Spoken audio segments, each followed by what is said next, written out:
Eu vou falar um pouquinho aqui sobre estratégias de atuação do Ministério Público brasileiro no fomento à implementação de medidas de mitigação e adaptação. Muito do que eu vou falar aqui é fruto de leitura, mas também fruto de debates entre os colegas promotores de justiça que integram o núcleo de debates de mudanças climáticas da Abrampa. Esse núcleo já existe há aproximadamente 3 anos e nesse tempo a gente vem debatendo como o Ministério Público pode melhorar sua atuação no sentido de fomentar a implementação de medidas de mitigação e adaptação. Eu sempre gosto de fazer uma ressalva de que, na minha visão, o Ministério Público e o Judiciário eles têm um papel muito importante, mas eles não são os protagonistas, e isso para mim é muito evidente. O protagonismo das políticas públicas de mitigação e adaptação, elas estão com o poder público, com o segmento privado, com a sociedade civil e com a academia. Mas eu vejo no Ministério Público e no Judiciário um papel muito importante, que é, primeiro, evitar omissões, né? Evitar essa inação que nos leva a uma catástrofe climática e também impedir ações que vão de encontro às necessidades do planeta de redução das emissões de gases de efeito estufa e de adaptação tanto de sistemas naturais quanto sistemas humanos. Bom, então, a parte toda da ciência das mudanças do clima, as causas, né, de onde vêm as emissões e as consequências do aquecimento global e a necessidade de adaptação, elas já foram muito bem abordadas aqui nesse encontro, desde cedo, né, com o professor Carlos Nobre, até com a palestra, que eu não posso deixar de dar meus parabéns aqui muito efusivos, ao professor Neival. Professor Neival, não acho de maneira nenhuma que o senhor falou muito, não, tá? Pelo contrário, eu até lhe cederia meu tempo, que seria muito mais proveitoso aqui para todos nós. O senhor conseguiu dar uma aula maravilhosa sobre as causas do aquecimento global, suas consequências e como o Estado deve reagir, né? Falando sobre a elaboração dos planos, então foi maravilhoso acompanhar a sua aula. Bom, então essa parte eu vou direto para a necessidade de atuação do Ministério Público. Então, primeiro ponto, por que o Ministério Público deve atuar nessa área de mudanças climáticas? Primeiro, porque é dever do Estado brasileiro promover medidas de mitigação e adaptação. E isso em decorrência de uma série de atos normativos, desde a nossa Constituição, passando por tratados internacionais, legislação infraconstitucional, até a interpretação que foi dada pelo Supremo no julgamento da DPF 708, no sentido de reconhecer o dever do Estado de garantir um sistema climático estável. Então, passando muito rapidamente aqui, lá na nossa Constituição, a gente tem o artigo 225, que é o coração do direito ambiental brasileiro, que garante o direito ao meio ambiente ecologicamente equilibrado, e a gente precisa ressaltar que o sistema climático estável ele é um componente indissociável desse direito fundamental ao meio ambiente ecologicamente equilibrado. Nós hoje até temos propostas de emenda constitucional tentando deixar expresso o direito fundamental ao sistema climático estável. E eu até acho que é bem-vinda a iniciativa, é sempre bom que esteja expresso.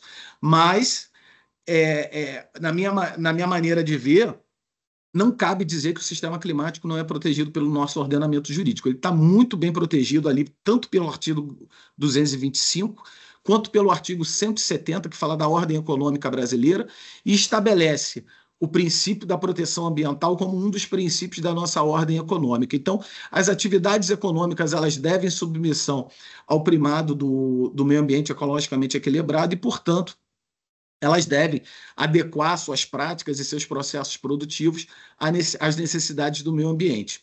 Para além desses dois artigos, nós temos o artigo 5º da Constituição, que enumera uma série de direitos fundamentais e inúmeros deles estão postos à prova, estão postos a risco pelo aquecimento global. E aí a gente pode citar o próprio direito à vida, à saúde, direito à moradia, o direito à propriedade, o direito de comunidades vulneráveis, como as comunidades indígenas. Então, o aquecimento global afeta inúmeros direitos fundamentais e, portanto, nasce daí o dever do Estado, e quando eu digo Estado, eu falo todas as unidades da federação, o dever de agir para garantir a proteção desses direitos. Tratados internacionais, lembrando que nós somos signatários da Convenção Quadro de Mudanças Climáticas, onde nós assumimos o compromisso de estabilizar a concentração de gases de efeito estufa na atmosfera em níveis tais que não representem risco à saúde humana, e também somos signatários do Acordo de Paris. Como muito bem dito aqui pelo professor Neival, nós assumimos o compromisso de limitar o aquecimento global a 2 graus e envidar máximos esforços para garantir o 1,5. E como a gente já viu hoje, né, tanto o professor Carlos Nobre como o professor Neival já nos alertam de que o 1,5 já é uma realidade. Então, nós precisamos atuar e atuar com muita ênfase, né? Além dos dispositivos constitucionais e dos tratados internacionais, temos uma série de leis infraconstitucionais que nos habilitam, né, enquanto Ministério Público, a exigir dos poderes públicos medidas de mitigação e adaptação. A gente pode citar primeiro a Política Nacional de Mudanças Climáticas, essa sim um ato normativo eminentemente climático, né, relacionado ao direito do clima, mas temos outras leis infraconstitucionais que também permitem e impõem a adoção de medidas de mitigação e adaptação. Então, a gente tem lá no Estatuto da Cidade, por exemplo, a garantia a cidades resilientes, como também temos no Estatuto da Cidade o dever de mapeamento das áreas de risco de uma cidade. Então, 2 exemplos de princípios ou diretrizes relacionados à mitigação e adaptação. Nós temos a nossa Política Nacional de Defesa Civil, relacionada a áreas de desastres, temos o nosso Sistema Nacional de Unidades de Conservação e o Código Florestal, que são normas importantes tanto para manter a nossa vegetação de pé, quanto para lutar pelo reflorestamento, pela recuperação de áreas degradadas. Então, nós temos no nosso arcabouço normativo esses marcos regulatórios setoriais que nos permitem, né, exigir medidas de mitigação e adaptação. E no âmbito do Supremo Tribunal Federal, a gente tem a DPF 708, foi uma arguição de descumprimento de preceito fundamental relacionado ao contingenciamento do Fundo Clima, que ocorreu durante o governo anterior, e durante o julgamento dessa ação declaratória dessa DPF, o Supremo Tribunal Federal ele emitiu o seguinte pronunciamento: o Poder Executivo tem o dever constitucional de fazer funcionar e alocar anualmente os recursos do Fundo Clima para fins de mitigação das mudanças climáticas, em razão do dever constitucional de tutela ao meio ambiente, de direitos e compromissos internacionais e do princípio constitucional da separação dos poderes, ou seja, reconhece o dever constitucional de tutela do meio ambiente e, por consequência, o dever de tutela do sistema climático estável pelo poder público. Então, esse é um julgamento essencial para que nós manejemos no nosso dia a dia de proteção climática. Tá? E aí, passando direto à atuação do MP. O MP ele pode focar a sua área de atuação em 2 frentes. Primeiro, mitigação. Quando a gente fala de mitigação, a gente está falando de redução das emissões de gases de efeito estufa ou da ampliação de sumidouros, ou na área de adaptação, tanto a adaptação de sistemas naturais quanto sistemas humanos. E aí, qual é o primeiro passo do Ministério Público, né, para tornar mais eficiente e mais racional a sua atuação na área de mudanças climáticas? Primeiro, entender as emissões e as vulnerabilidades do contexto local em que está inserido. A gente está falando aqui de promotores que atuam em cidades, né, em suas comarcas, então é preciso que o promotor entenda qual a realidade do seu local. Um primeiro momento, a gente precisa entender as emissões, né? E aí, lembrando, o próprio professor Neival, ele trouxe um slide lá na fala dele, onde ele mostra como é diferente o perfil de emissão, por exemplo, do Espírito Santo e do estado de Rondônia, por exemplo. E aí eu trago aqui esse slide. Esse slide eu comparo as emissões do Rio de Janeiro com Rondônia, né? Eu tinha até pensado em comparar Rio de Janeiro com o Espírito Santo, mas são perfis muito parecidos, como já se disse aqui mais cedo. Então vejam, você olha para as emissões do Rio de Janeiro, nosso problema está em eletricidade, indústria e produção de combustíveis. Já o estado de Rondônia, as maiores emissões estão relacionadas a desmatamento, queimadas e agropecuária. Então, é muito evidente que tanto o estado de Rondônia quanto o Ministério Público de Rondônia, eles vão ter que desenvolver estratégias de atuação muito distintas da atuação, por exemplo, do promotor do Rio de Janeiro ou do Espírito Santo, que tem problemas relacionados aqui ao setor de energia. Então, compreender o perfil de emissões do contexto onde você está inserido é essencial para que, enquanto promotor, você determine as suas áreas prioritárias de atuação. E aí, para descobrir suas emissões, você pode primeiro recorrer a inventários locais de emissões ou inventários estaduais, né? Você pode recorrer à plataforma CEEG do Observatório do Clima, que inclusive vem sendo adotada por alguns estados, né? Por exemplo, o estado do Rio de Janeiro adotou a plataforma CEEG como divulgação das suas emissões de gases de efeito estufa. E aqui eu trouxe, só para que vocês possam ter uma ideia de como é a interface, do site do CEEG, onde tem essa plataforma das emissões. Então, vocês podem fazer uma busca muito detalhada ali das emissões. A gente pode olhar emissões totais por setores, por gás, por estados e até por municípios. Aí eu trouxe aqui alguns dados do Espírito Santo, vou falar rapidamente, porque o professor Neival já abordou. Bom, o Espírito Santo ele vem experimentando uma queda nas suas emissões de gases de efeito estufa, como a gente pode ver. Então, os inventários de 2023 eles foram divulgados há 2 semanas atrás pela plataforma CEEG. Então vejam que experimentou uma redução nas suas emissões de gases de efeito estufa, né? O Espírito Santo hoje ele ocupa a 18ª posição no ranking de emissões do Estado brasileiro. Então, das 27 unidades da federação, o Espírito Santo é a 18ª unidade da federação em termos de emissão de gases de efeito estufa. Olhando o perfil de emissões de gases de efeito estufa aqui do Espírito Santo, nós temos que a maior parte das suas emissões está lá nos processos industriais, energia e agricultura. São os 3 maiores setores de emissão de gases de efeito estufa. E a plataforma CEEG, ela permite também que você tenha uma melhor depuração por setor dessas emissões. Então, lá na agropecuária, por exemplo, o principal problema está na fermentação entérica. No setor de energia, está nos transportes. E no setor de processos industriais, a produção de metais, o que não é uma novidade para ninguém que resida no Espírito Santo. 97,5% das emissões dos processos industriais está no setor de produção de metais. Então, vejam que essa plataforma ela é muito interessante para o Ministério Público, né, para o promotor de justiça entender onde ele deve concentrar seus esforços e sua atenção. Bom, para além de conhecer o perfil de emissões do local onde está inserido, contextualizado, a gente precisa entender também as nossas vulnerabilidades. Então, aqui eu cito, a princípio, 2 plataformas do governo federal. Primeiro, a plataforma ClimaDapt, que ela é uma iniciativa do Ministério da Integração e do Desenvolvimento Regional, em parceria com a Microsoft do Brasil, e essa plataforma ela indica inúmeros, ela estabelece inúmeros indicadores de vulnerabilidade das cidades. Então você pode ver ali índices de pluviometria, IDH, PIB per capita, dependência da agricultura, indicador de solos, declividade, elevação do nível do mar. E aqui eu quero ressaltar que o Conselho Nacional do Ministério Público fez um tutorial de como utilizar, como manejar a plataforma ClimaDapt.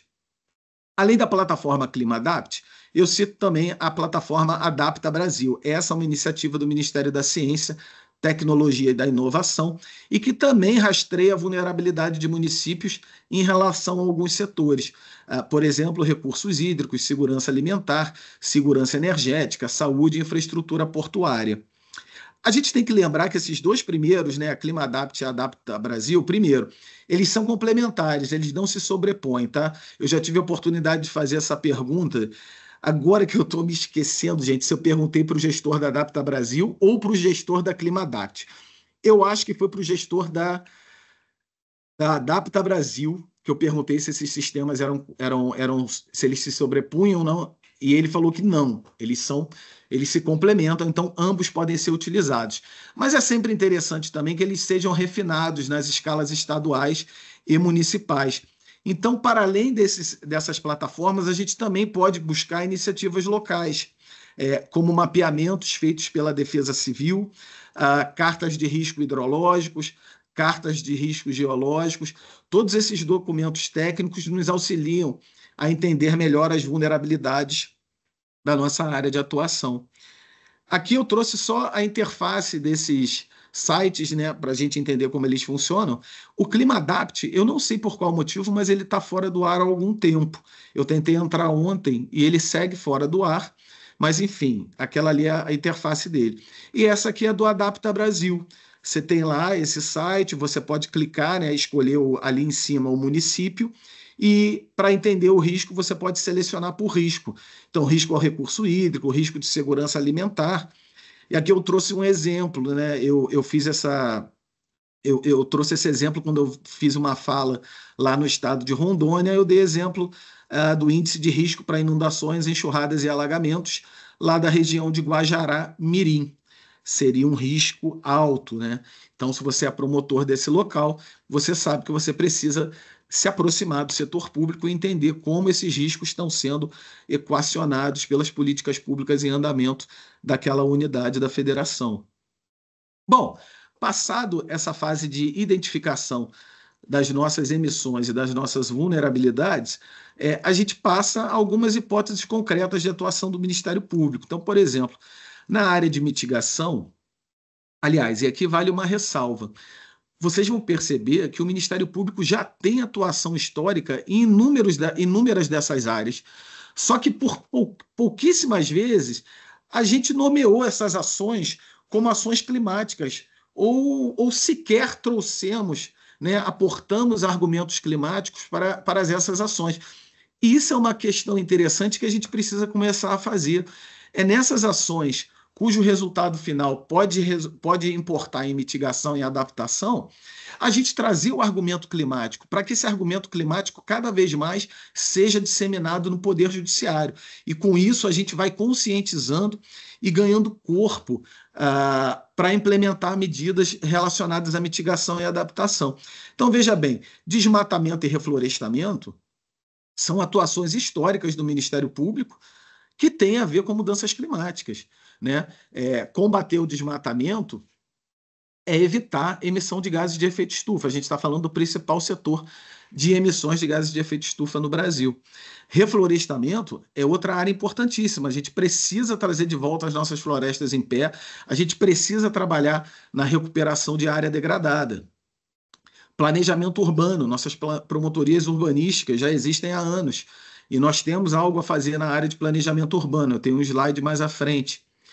Setor de resíduos, tanto no Espírito Santo quanto no Rio de Janeiro, as emissões do setor de resíduos são significativas. Então, por exemplo, erradicação de lixões é uma atuação do Ministério Público histórica. O Ministério Público está acostumado a litigar para erradicar lixões, mas nós não trazíamos o argumento climático. Então, uma ação civil pública de erradicação de lixão, ou um TAC de erradicação de lixão, é uma medida climática. Licenciamento ambiental também podemos atuar, eu vou falar um pouquinho mais à frente. Além da área de mitigação, nós temos a área de adaptação para atuar também. Então, uma possibilidade de atuação do Ministério Público é exigir, por exemplo, a integração da questão climática em atos normativos e políticas urbanas. Então, por exemplo, a revisão de um plano diretor, a revisão de uma lei de uso e ocupação do solo, a edição de uma lei de zoneamento costeiro, são atos normativos onde nós podemos exigir ali na sua fase de elaboração a incorporação da questão climática.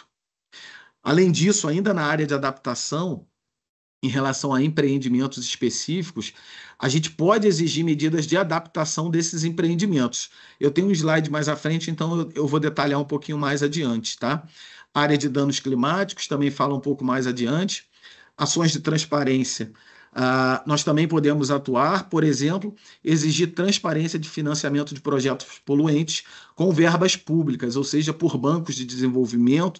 Então, exigir a transparência para que a sociedade civil tenha ciência disso e também possa cobrar. Então, também é uma importante atuação do Ministério Público exigir a transparência quando verbas públicas estiverem sendo utilizadas para financiamento de projetos emissores de gases de efeito estufa. E na área de defesa do consumidor, nós também temos possibilidade de atuar, como, por exemplo, climate washing. Climate washing é nada mais, nada menos do que publicidade enganosa, né? É aquela publicidade daquela corporação que se coloca aos olhos da sociedade civil como sustentável, mas, na verdade, as suas ações contradizem os seus atos de publicidade. A London School of Economics, ela elabora anualmente o relatório de litigância climática.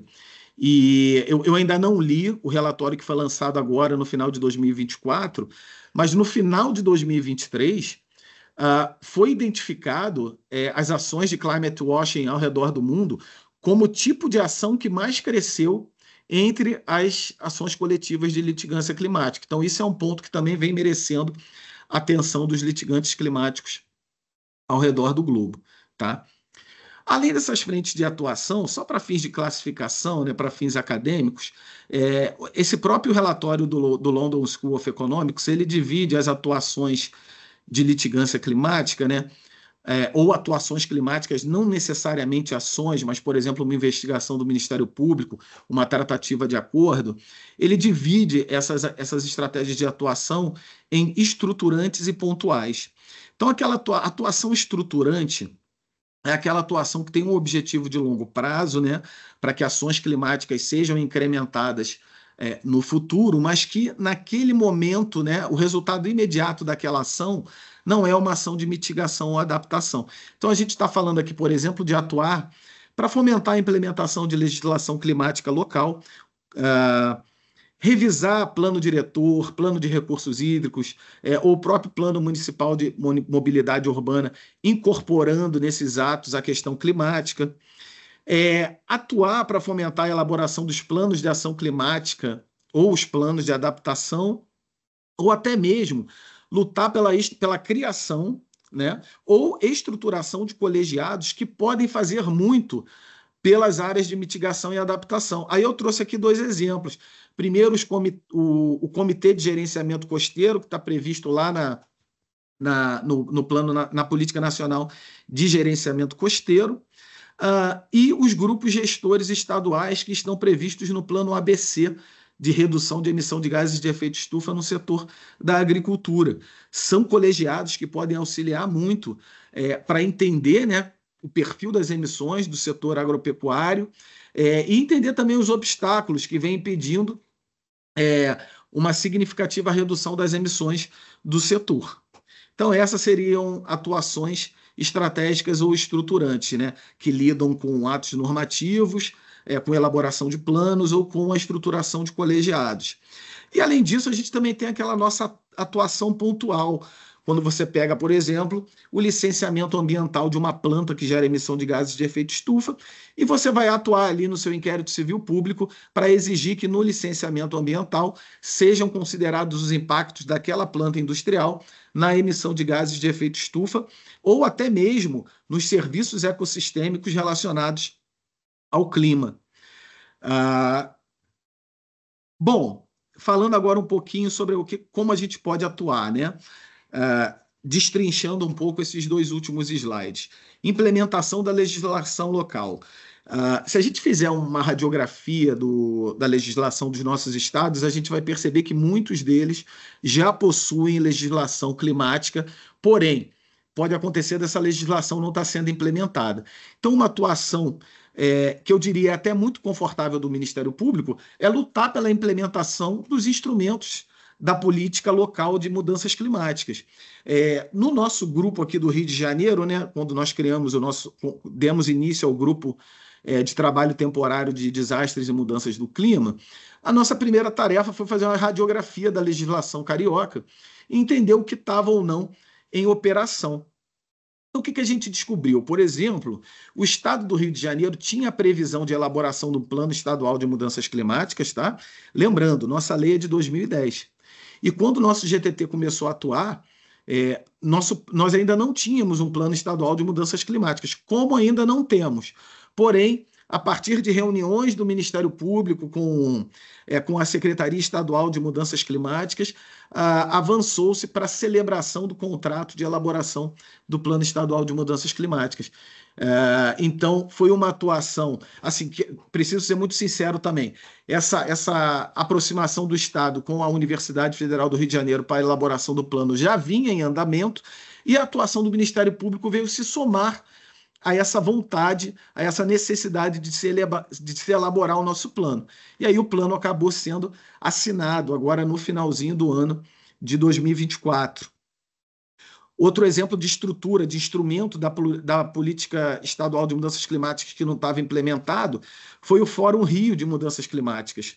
Tá? Já estava previsto há muito tempo, não estava em elaboração. A partir de uma recomendação do Ministério Público, o nosso Fórum Rio de Mudanças Climáticas também foi retomado. E é muito importante que esses fóruns estejam em operação, porque é justamente ali que a gente vai ter a agregação dos atores relevantes para a política climática, como bem salientado pelo professor Neival. Então, ali no fórum, a gente tem a academia, a sociedade civil, setores produtivos, poder público estadual, poder público municipal. Então, é importante que esses fóruns estejam implementados em operação.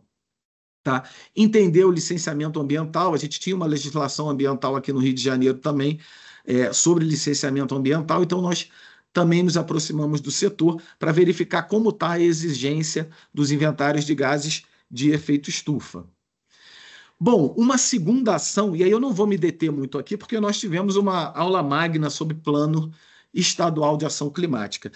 A meu ver, tá? Isso é uma opinião pessoal, o foco do Ministério Público tem que ser nessa atuação estratégica de exigir a estruturação das unidades da federação para elaborar suas políticas climáticas.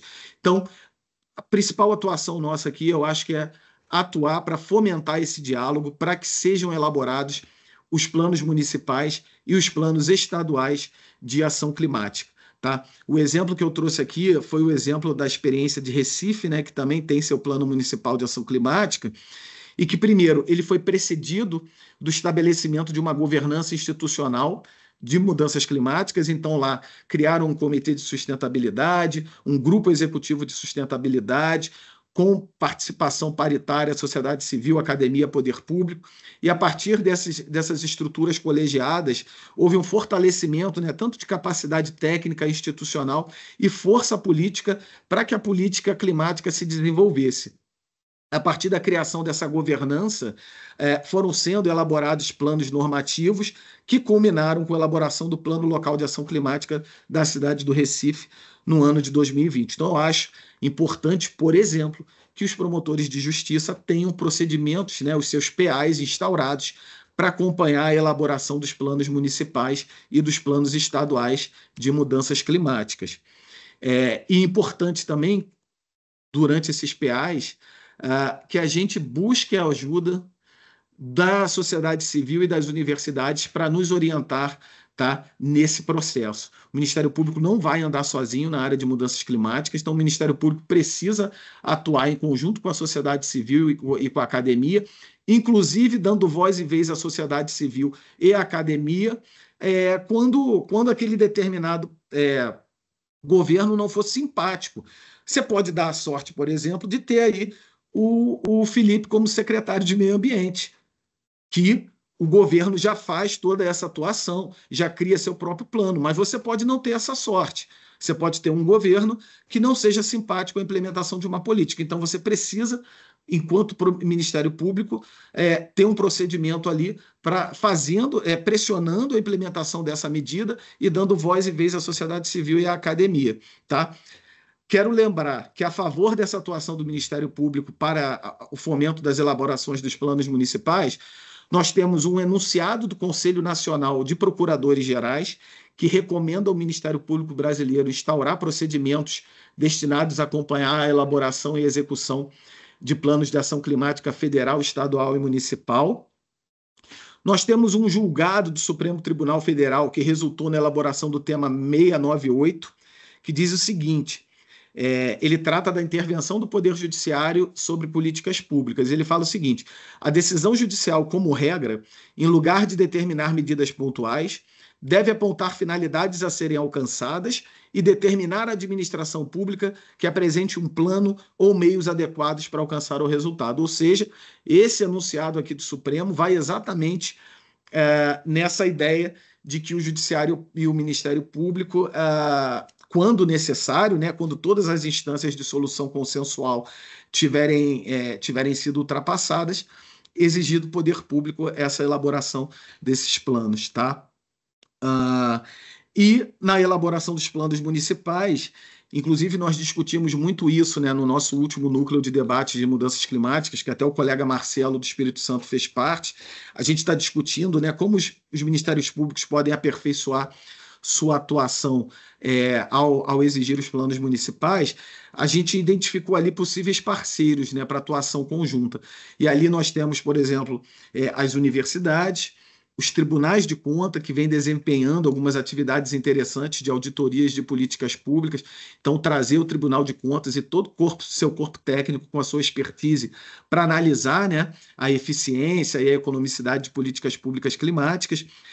E algumas organizações da sociedade civil que estão acostumadas a prestar assessoria para a realização de planos de ação climática.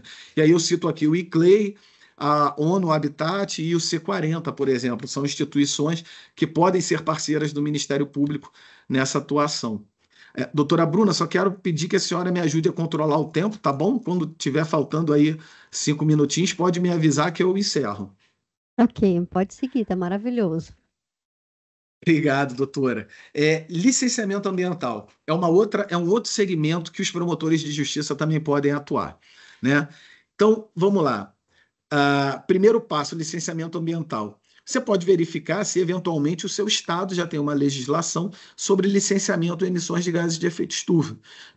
Aqui no Rio de Janeiro, nós descobrimos que nós já tínhamos uma norma operacional do órgão ambiental estadual, que é o INEA, que exige a elaboração de inventários anuais e elaboração de um plano de mitigação e compensação de emissão de gases de efeito estufa.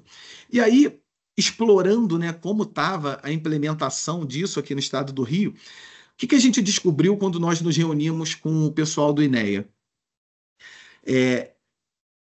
Os inventários de gases de efeito estufa desses empreendimentos do licenciamento, eles têm que ser encaminhados para um portal do INEA. Quando a gente fez uma reunião com o pessoal que administra o portal do INEA, a gente descobriu que só tinha ali empreendimentos que foram licenciados no nível estadual. Não tinha nenhum empreendimento licenciado por município cujo inventário de gás de efeito estufa estivesse nessa plataforma online de gases de efeito estufa. Então, o nosso trabalho agora está sendo entender por que isso está acontecendo.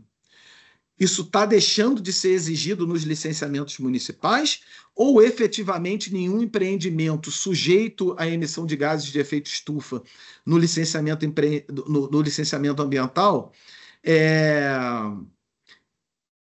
O que eu estava falando? Gente, me perdi. Perdão, se esses municípios, né, se nenhum município tem atribuição para licenciar esses empreendimentos obrigados a entregar seus inventários de gases de efeito estufa. E por que eu estou falando isso? Porque nessa resolução INEA, só um determinado tipo de empreendimento, né, determinados tipos de empreendimentos estão obrigados a depositar seus inventários de gases de efeito estufa aos órgãos ambientais, que são empreendimentos enquadrados na classe, salvo engano, classe 4, 5, 6 e 7, ou 5, 6 e 7 aqui no Rio de Janeiro. Então, a gente está precisando entender, a gente vai aprofundar as nossas investigações para entender por que a gente não tem nenhum empreendimento licenciado pelo município com inventário de gás de efeito estufa nessa plataforma. Tá? Outra possibilidade de atuação do Ministério Público no licenciamento ambiental é cobrar que os estudos de impacto ambiental considerem o impacto das emissões de gases de efeito estufa nesse licenciamento e também exigir melhor tecnologia disponível, ou seja, se na análise da alternativa tecnológica você percebe que uma determinada planta industrial pode adotar uma tecnologia menos poluente, eu advogo com amparo em doutrina, em colegas do Ministério Público, que sendo economicamente viável, aí fica, né, o trabalho de definir o que é economicamente viável, mas sendo economicamente viável, deve-se exigir essa tecnologia menos poluente. Uma outra questão é exigir o impacto das emissões de gases de efeito estufa nos estudos de impacto ambiental. A emissão de gases de efeito estufa é um impacto ambiental negativo e, portanto, deve ser considerado nos estudos de impacto ambiental. A gente tem, aí eu trago aqui no slide, por exemplo, e eu vou deixar com vocês, quem quiser olhar depois, entender melhor as decisões, né? Mas a gente teve uma decisão recente de uma ação civil pública relacionada ao Porto de Santarém, em que o Poder Judiciário determinou o refazimento de um estudo de impacto ambiental, porque ele não considerava as emissões de gases de efeito estufa. É uma ação do Ministério Público Federal, salvo engano, está lá na Segunda Vara Federal de Santarém. E a gente também tem uma ação civil pública relacionada ao empreendimento de termoelétrica lá da Nova Seival, está lá no Rio Grande do Sul, onde também foi suspenso o licenciamento porque o estudo de impacto ambiental não considerava as emissões de gases de efeito estufa. E aí, para finalizar aqui na questão do licenciamento ambiental, eu quero lembrar que a Associação Brasileira de Promotores Ambientais fez uma nota técnica, tá? É uma nota técnica aberta ao público, está lá no site da Abrampa, onde a gente orienta os promotores de justiça a exigirem no estudo de impacto ambiental que seja avaliado as emissões de gases de efeito estufa e os impactos adversos do empreendimento aos serviços ecossistêmicos associados ao clima, tá?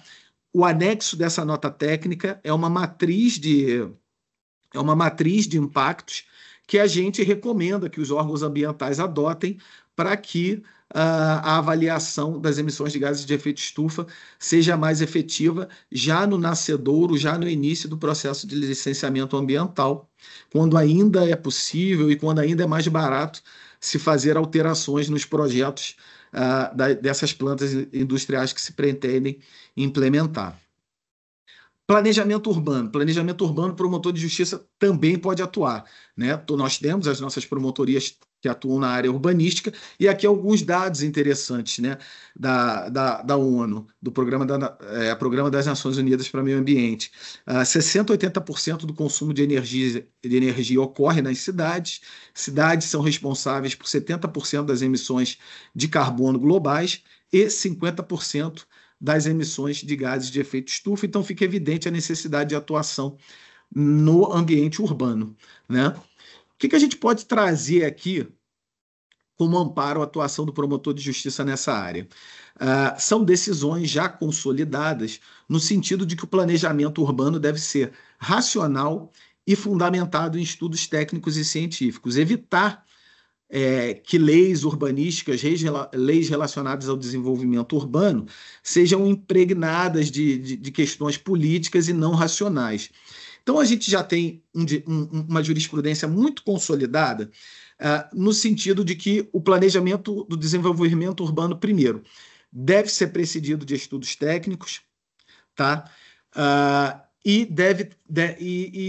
na área de mudanças climáticas, como é que a gente pode trazer esses precedentes?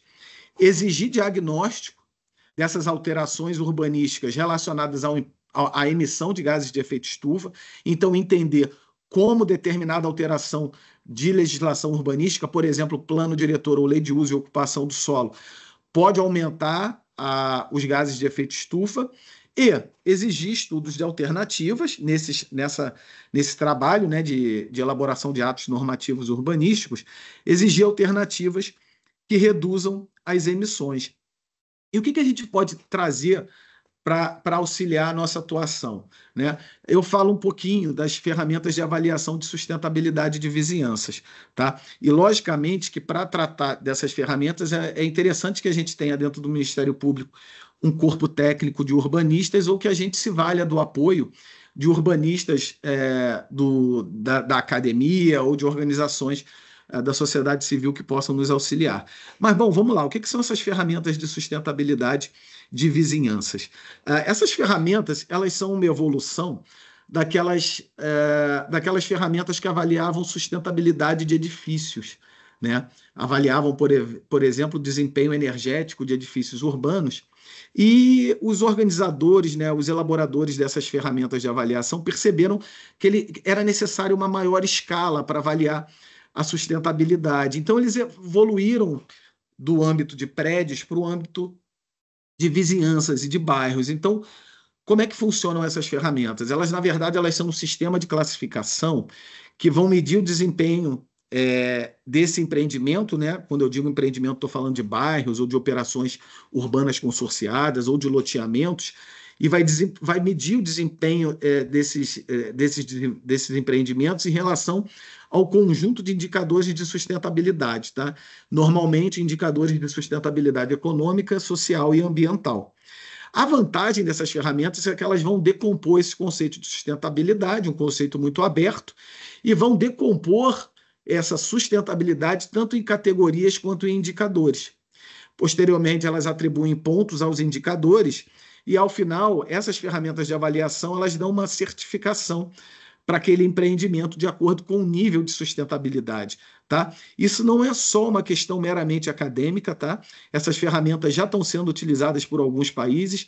Alguns países exigem que para o desenvolvimento de certos empreendimentos ou desenvolvimento de certos bairros, que esses empreendimentos tenham uma determinada certificação. Aqui a gente tem um exemplo de alguns indicadores de uma dessas ferramentas, tá? Então você tem ali indicadores de localização inteligente, padrão urbanístico, infraestrutura verde, eficiência energética de prédios, né? O uso misto para evitar esse deslocamento casa-trabalho, e indicadores específicos de adaptação e mitigação e mudanças climáticas. Além disso, essas ferramentas também costumam ter lá os índices de prioridades regionais que ficam a cargo de quem está aplicando aquela ferramenta, para que você também possa adequar a ferramenta às peculiaridades regionais e locais. Então, me parece que é uma boa ferramenta para a gente utilizar quando estiver avaliando, por exemplo, termos de referência de loteamentos ou operações urbanas consorciadas, tá? Aqui eu cito alguns instrumentos que a gente pode utilizar. Então, o Banco Mundial ele tem um instrumento de sustentabilidade urbana e também tem algumas certificações privadas, o LEED, o BREEAM, o CASB, que é japonês e põe muita ênfase nos indicadores de resiliência. Aqui vale só um detalhe, né? Eu li um estudo que ele comparava um mesmo empreendimento e ele aplicava as diferentes ferramentas. E é interessante você ver que ele tinha pontuações distintas de acordo com a ferramenta aplicada, porque você tinha, por exemplo, uma ferramenta que era mais voltada para a remodelação de bairros que já existiam, outra ferramenta era mais apropriada para novos desenvolvimentos, e uma outra ferramenta ela tinha mais ênfase nos indicadores de adaptação e de vulnerabilidade, de desastres. Então é importante que essas ferramentas levem em conta as peculiaridades locais. E no planejamento urbano é importante atuar preventivamente, ou seja, tanto na fase de processo legislativo quanto na elaboração de termos de referência de empreendimentos. Doutora Bruna, meu tempo como é que está, por favor? Terminar. Tô falando com todos, que eu estou aqui doida para ouvir. Pode seguir. Vamos lá, eu estou preocupado, eu sou o último a falar, está todo mundo cansado. Adorei essa avaliação aqui de sustentabilidade, muito interessante, pode seguir. Então tá. Bom, dano climático. Nas nossas ações civis públicas para combater o desmatamento ilegal, a gente tem que começar a incorporar a questão do dano climático. Como já ficou muito evidente aqui nas palestras que me precederam, né?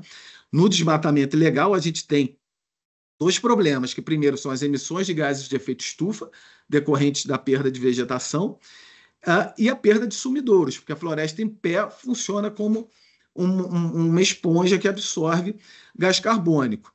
Então, isso é um impacto adverso. Então, a gente tem um ferramental dentro da teoria da responsabilidade civil ambiental que nos impõe exigir a reparação do dano climático, né? A gente tem ali o princípio da reparação integral, é um princípio já consolidado no Superior Tribunal de Justiça.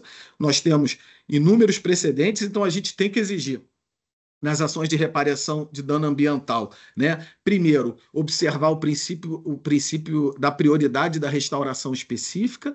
Então, primeiro, restauração específica, reparação do dano moral, reparação dos danos interinos, que configura aquela perda de serviços ecossistêmicos naquele lapso temporal que medeia o ato da degradação e a plena restauração do ecossistema degradado, e a gente tem que incluir a reparação do dano climático. Isso também é um mandamento a gente também tem um apoio muito forte aqui do Conselho Nacional de Justiça, que emitiu a resolução CNJ 433, que trata do protocolo de julgamento de ações civis públicas em defesa do meio ambiente, e lá no artigo 14, orienta os magistrados a considerarem nas ações de condenação por dano ambiental o impacto desse dano na mudança climática. Então, nós temos o CNJ dizendo aos juízes que o impacto climático tem que ser considerado e nós, promotores, precisamos colocar nas nossas iniciais, nas ações de combate a desmatamento ilegal, esse pedido de reparação do dano climático. Tem uma questão aqui, relacionada à metodologia para você calcular o dano climático no caso concreto. Tá? Nós temos algumas ações do MPF que vem utilizando a metodologia do IPAM, o Instituto de Pesquisas Amazônicas, que desenvolveu uma ferramenta chamada calculadora de carbono, e nessa calculadora de carbono eles consideram o valor de $5 por tonelada de carbono, que é o definido pelo Fundo Amazônia. Tá? Essa calculadora de carbono é fácil de utilizar, tá, doutora Bruna? Nós tivemos, e foi ela, eu já vou adiantar, né? Estava meu último item aqui, mas a Abrampa ela elaborou uma nota técnica esse ano, junto com o Instituto de Pesquisas Amazônicas, onde a gente coloca os fundamentos jurídicos pelos quais o dano climático deve ser considerado nas ações de reparação por desmatamento ilegal, e a gente tem um anexo ali que ensina os técnicos a fazerem o cálculo, tá? Como? Exportando KMZ, onde ocorreu o dano ambiental, você pega ali as coordenadas geográficas, exporta esse KMZ, joga na calculadora e a calculadora de carbono já lhe dá o valor do dano climático. Mais importante, pode ser aplicado em qualquer bioma, doutora Bruna. Então, não é só no bioma amazônico. A gente pode botar no Cerrado, pode botar na Caatinga, pode botar na Mata Atlântica. Tá? E essa nota técnica da Abrampa, qualquer promotor pode pegar os fundamentos jurídicos nessa nota técnica e colocar como capítulo da sua ação civil pública. Tá? Eu estava falando de metodologia. Então, o MPF vem utilizando essa metodologia do IPAM, que é a metodologia que a Abrampa abraçou e recomendou ao Ministério Público Brasileiro que utilize a metodologia do IPAM. A Advocacia Geral da União também vem ajuizando inúmeras ações civis públicas por dano climático, só que a AGU utiliza a metodologia que considera o custo social do carbono sob a perspectiva da OCDE. Aqui o valor é muito mais alto, são €60 por tonelada, e já teve decisão judicial admitindo essa metodologia da AGU do IBAMA. Então, a gente, nas ações de dano climático, a gente vai ter essa discussão de metodologia, né, da quantificação do dano, e lembrando, então, da nota técnica da Abrampa, que está aí, de domínio público, qualquer um que quiser utilizar. Quem tiver mais curiosidade para conhecer essas ações civis públicas relacionadas a dano climático, eu sugiro que usem a plataforma de litigância climática do grupo Juma-Nima da PUC Rio de Janeiro, tá? Se vocês colocarem no Google plataforma litigância climática Juma PUC Rio, vai direto para essa plataforma e a gente tem lá uma série de ações civis públicas, são ações climáticas, tá? Então não tem só dano climático, tem outras ações climáticas, tem a ficha do caso, o estado atual, se já houve sentença, se houve recurso. É uma ferramenta muito interessante. E aqui, já me encaminhando para o final da minha fala, atuação do Ministério Público na área de adaptação. Primeira consideração que eu faço, não existe um limite para a capacidade de adaptação, então a gente precisa atuar sim na área de adaptação. Lembrar que a adaptação não se restringe à prevenção de desastres, é óbvio que a gente tem uma atuação muito focada, né? Tanto que aqui no Ministério Público do Rio, a gente dividiu mudanças climáticas e desastres, né? Porque desastres, é óbvio, a gente está falando de vidas humanas, a gente está falando do direito à moradia das pessoas, os impactos estão cada vez mais intensos, o Rio de Janeiro, particularmente, sofre muito intensamente, né, principalmente com os desastres. Infelizmente, tivemos aqui o desastre com o maior número de vidas perdidas, que foram os deslizamentos da nossa região serrana, né, mais de 900 vidas perdidas. Mas, quando a gente olha para a adaptação, a gente tem que olhar para além dos desastres, né? Então, a Política Nacional de Adaptação, que já foi aprovada, a Lei 14.904 de 2024, ela fala lá que a gente precisa de estratégias de adaptação na agricultura, biodiversidade, cidades infraestrutura, populações vulneráveis, recursos hídricos. Então, ter esse olhar atento para a abrangência das áreas que necessitam de adaptação.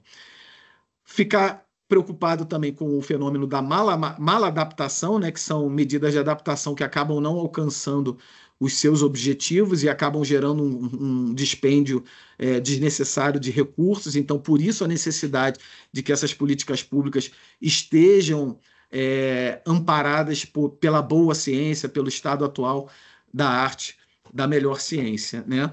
E lembrando que na área da adaptação a gente tem a nossa Lei 14.904 de 2004, recém-editada, que é a diretriz para elaboração dos planos de adaptação. Aqui eu só coloquei alguns tópicos importantes dessa lei de adaptação. É bom a gente saber que está lá, né? A gente precisa ler. Mas, enfim, lembrando, né, que, primeiro, os planos de adaptação, existe um dever de integração dos planos de adaptação aos planos sobre mudança do clima que contemplem medidas de mitigação, tá? E depois já fica uma pergunta minha aqui para o momento do debate. Eu pergunto até para o professor Neival, já vou deixar a pergunta, se o professor Neival estiver aí no final, eu quero saber, professor, se o senhor acha se o senhor acha interessante, né, que sejam elaborados no mesmo plano estratégias de mitigação e adaptação, porque hoje em dia não há obrigatoriedade de que o plano de ação climática ele seja integrado, né? Ou seja, que ele tenha estratégias de mitigação e de adaptação. Então, a princípio, é uma questão que fica a cargo da discricionariedade do poder público, mas nos parece, né, nos pareceu nos debates do núcleo que o mais interessante seria que esses planos de ação climática fossem integrados, contemplando todas essas estratégias, né? Há um dever que esses planos de adaptação estejam alinhados aos compromissos assumidos pelo Brasil no Acordo de Paris. Também há uma das diretrizes dos planos de adaptação é que eles prevejam a adoção de soluções baseadas na natureza, tá? A necessidade de participação social é um ponto importante, tá? E aqui, uma questão interessantíssima também é que essa lei ela incorpora o IPCC como um marco referencial científico. Então, o Plano Nacional de Adaptação ele tem que levar em conta, né? Ele diz aqui, o Plano Nacional de Adaptação serão fundamentados em evidências científicas, análises modeladas e previsões de cenários, considerando os relatórios científicos do IPCC, ou seja, fica aqui, né, a legislação adotando um marco referencial científico para a análise das causas e consequências da mudança climática, o que é muito importante. Então, nas nossas ações civis públicas, é importante também que a gente maneje aqui os achados do IPCC. E o artigo 9º é importantíssimo porque ele prevê a possibilidade de financiamento desses planos pelo Fundo Clima, tá? E aí, na nossa atuação para adaptação, a gente pode atuar, né, exigindo plano local de adaptação, atuar para que a variável climática seja inserida no plano diretor, na lei de uso e ocupação do solo, planos de contingência, ou até mesmo nos planos setoriais. Muitas vezes você pode ter um plano de recurso hídrico, né, ou um plano de bacia que não considera a variável climática. Então, o Ministério Público pode atuar nesse sentido. No plano de desastres, só vou colocar aqui as principais estratégias que nós utilizamos aqui no GTT do Rio de Janeiro. Então, o que a gente priorizou? Né? E se alguém aqui da Defesa Civil que está aí na plateia quiser fazer algum comentário, são muito bem-vindos. Apenas uma sugestão aqui para fins de estruturação do Ministério Público. A gente criou o nosso GTT, nós trouxemos a doutora Zilda, que é promotora de Petrópolis, especialista na área de defesa civil e desastres, mas trouxemos também para o nosso GTT, para dentro do Ministério Público, o coronel Gil Kenkers, que é uma autoridade... Ele é coronel de Corpo de Bombeiros, é uma autoridade com muita especialização na área de desastres, e isso catapultou a nossa atuação na área de desastres. Então, nós conseguimos, com isso, elaborar uma série de medidas, uma série de notas técnicas para orientar a atuação dos promotores na área de desastres. O que a gente elegeu como pontos principais, né? Verificar a existência de fundos municipais de defesa civil, elaboração dos planos municipais de contingência e desenvolver estratégias de avaliação de conteúdo desses planos de contingência, lutar pelo melhoramento das redes de monitoramento meteorológico, hidrológico e geológico. Então, a gente está tentando estimular colegas que contemplem nos seus termos de ajustamento de conduta, né, e medidas compensatórias, ações para melhorar o monitoramento meteorológico, hidrológico e geológico dessas cidades. Estamos nos aproximando também do INPE, Instituto Nacional de Pesquisas Espaciais, que vem nos ajudando, tá, nos nossos procedimentos. E fortalecimento dos núcleos comunitários de proteção e defesa civil. A promotora de Petrópolis, o testemunho pessoal dela, que já atua há muitos anos, é de que os núcleos comunitários de proteção e defesa civil foram fundamentais no engajamento da comunidade para aderir às ações de defesa civil. Tá? E agora eu acho que realmente é praticamente acabando, loteamentos e grandes condomínios. No licenciamento ambiental de loteamentos e grandes condomínios, a gente também pode ter uma atuação voltada ali à questão da adaptação. Então, primeiro, entender como aquele empreendimento pode ser afetado pelas mudanças climáticas, né? Então, por exemplo, exigir que se verifique que aquele empreendimento não vai ser afetado por um deslizamento, ou aqui na zona costeira, né? Para nós, importante, vocês aí no Espírito Santo, eu estou aqui promotor de Cabo Frio, nós moramos na zona costeira, a gente tem uma possibilidade de aumento do nível do mar. Então, é necessário que nos estudos de impacto ambiental, nos estudos ambientais de desenvolvimento desses empreendimentos, que se avalie também a possibilidade de aumento do nível do mar, para que daqui a 40, 50 anos aquele condomínio não esteja sob água.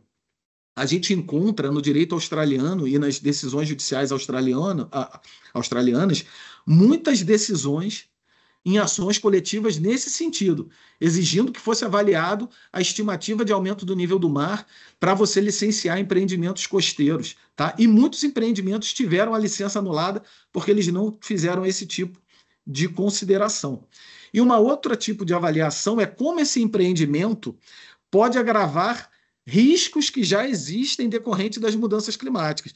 Então, se esse empreendimento vai prejudicar, por exemplo, a permeabilidade de uma área, você tem que entender se agregado aos impactos e estimativas futuros das mudanças climáticas seria adequado ou não o desenvolvimento desse empreendimento, tá?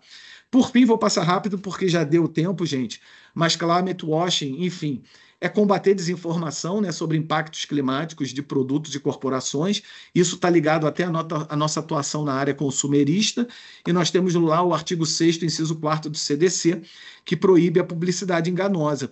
Um exemplo internacional de utilização desse tipo de litigância foi contra a Shell. A Global Witness, ela confrontou a Shell, que fazia uma propaganda ali como se fosse muito sustentável, e que, na verdade, fez uma divulgação equivocada dos seus investimentos em energias renováveis. Tá? O investimento em energias renováveis era de 1,5 e não 12, como divulgado. Então, isso foi levado em consideração. Tá? E aqui embaixo, no slide, o resultado daquele relatório de litigância climática, né? 57 casos de junho de 2022 a maio de 2023 sobre climate washing.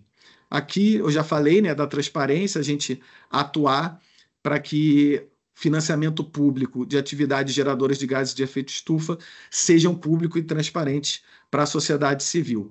Pronto, e agora eu acabo com as minhas orientações, as minhas sugestões, na verdade, né, para o Ministério Público tornar mais eficiente sua atuação na área de mudanças climáticas. Primeiro, investir como o Ministério Público do Espírito Santo está fazendo hoje, na capacitação dos seus membros, dos assessores, dos assistentes técnicos, dos servidores em mudanças climáticas, realizar eventos e trazer, tá, para esses eventos todas as suas equipes. Isso não é evento para ficar restrito, né, aos promotores, é para ser evento aberto aos nossos assessores, aos nossos servidores, aos nossos peritos. Investir em parcerias com institutos de pesquisa, universidade e organizações da sociedade civil. Aqui no Rio de Janeiro, por exemplo, a gente fez um convênio, tá? Se quiser depois, doutora Bruna, mando até cópia do convênio, caso haja interesse do MP do Espírito Santo futuramente em fazer convênios, né? Nós fizemos um convênio com a Universidade Federal do Rio de Janeiro e com a Universidade Federal Rural para que eles nos auxiliem a monitorar a implementação do Plano Municipal de Ação Climática da cidade do Rio de Janeiro, tá? E institucionalizar a nossa atuação. Acho importante que a gente tenha... Eu ouvi o procurador-geral falando que está pensando em fazer um grupo, né, ou um grupo de trabalho em mudanças climáticas. Eu acho importante que nós tenhamos um grupo alguém que possa estar trabalhando, pensando na questão de mudanças climáticas, entender o perfil de emissões, as vulnerabilidades do Estado, né? Entender bem o contexto local e dar maior efetividade à nossa atuação. A gente já tem alguns exemplos no Brasil, né? Então, os estados que ainda não têm podem buscar a regulamentação desses ministérios públicos, mas a gente tem Gabinete do Clima no Ministério Público do Rio Grande do Sul, no Ministério Público de Santa Catarina, e nós temos um grupo de trabalho temporário aqui no Rio de Janeiro. Aqui, alguns e-books da Abrampa que falam sobre a atuação do Ministério Público em mudanças climáticas, e eu deixo meus contatos, seja para encaminhar esses slides ou para trocar ideias, e fico à disposição aí, caso haja um momento de debate.